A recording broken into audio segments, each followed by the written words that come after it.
आज हम एक बहुत ही महत्वपूर्ण टॉपिक एलएलबी फाइनल ईयर का पेपर है जिसमें हम लैंड लॉ के अंतर्गत आने वाला भूमि अर्जन अधिनियम है, लैंड एक्विजिशन एक्ट है, उसके बारे में चर्चा करेंगे। ये बहुत ही महत्वपूर्ण टॉपिक है क्योंकि वर्तमान परिप्रेक्ष्य में सरकार को जब भी कभी प्राइवेट भूमि की आवश्यकता होती है तो इस एक्ट का मुख्य उद्देश्य है फेयर कंपनसेशन देना। उसका मुख्य उद्देश्य फेयर कंपनसेशन देना है। इस एक्ट के अंतर्गत ना इस अधिनियम का मुख्य उद्देश्य उचित प्रतिकर का निर्धारण करना है। जैसे मान लो मेरी जमीन है तो उसकी जो मार्केट रेट की वैल्यू होगी ना, उस वैल्यू के अकॉर्डिंग उस व्यक्ति को जो डीएलसी के अकॉर्डिंग पैसा मिलेगा ना, उसके बारे में। जैसे पुनर्वासन की बात करते हैं अपन। पुनर्वासन मतलब रिहेबिलिटेशन है, ठीक है। रिहेबिलिटेशन में क्या होगा, हम उसको बनाएंगे ना, उसका पुनर्वास करेंगे। देखिए डॉक्टर बी.आर. अम्बेडकर विधि विश्वविद्यालय जयपुर का एलएलबी पार्ट 3 का पेपर है, paper 3.6 land law. Land law के अंतर्गत आने वाला एक बहुत ही महत्वपूर्ण अधिनियम है। 5 यूनिट है, यूनिट नंबर 5 है।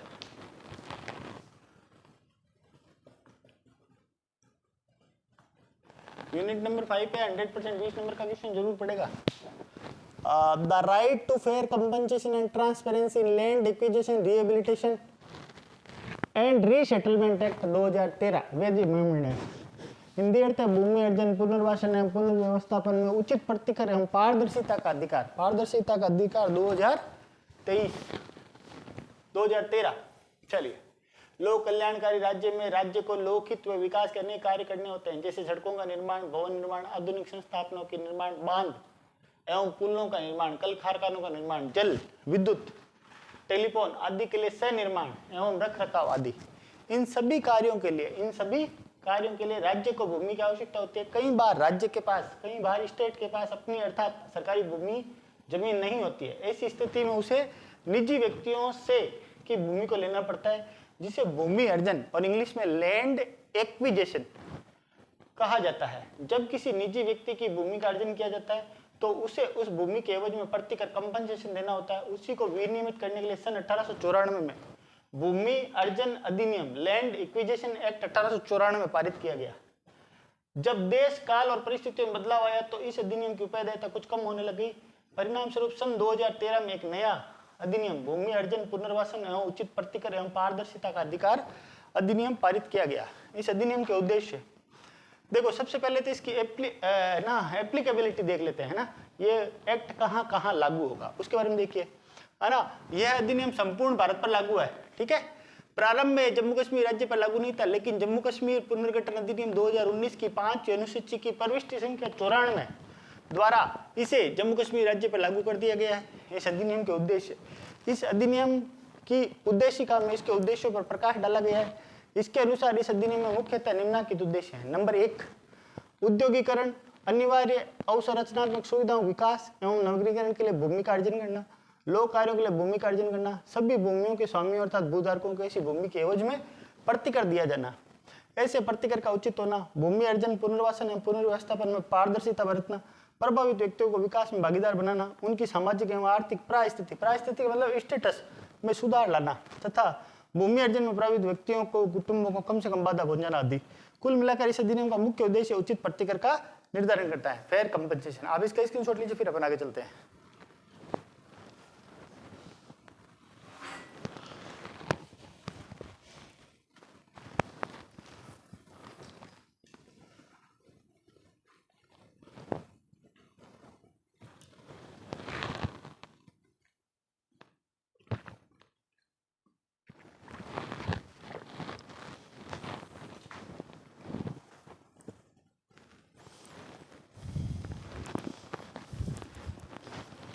चलिए देखिए, हमने जाना इस एक्ट के बारे में, तो हमने पढ़ रहे हैं हम बी.आर. अम्बेडकर विश्वविद्यालय एलएलबी फाइनल ईयर का paper 3.6 land law. Land law के अंतर्गत यूनिट 5 के अंतर्गत आने वाला एक बहुत ही महत्वपूर्ण एक्ट का नाम है the right to fair compensation and transparency of land acquisition rehabilitation and resettlement act 2013 as amendment. भूमि अर्जन, पुनर्वासन और पुनर्व्यवस्थापन में उचित प्रतिकर और पारदर्शिता का अधिकार 2013। इसकी एप्लीकेबिलिटी पहले देख लेते हैं। यह अधिनियम संपूर्ण भारत पर लागू है।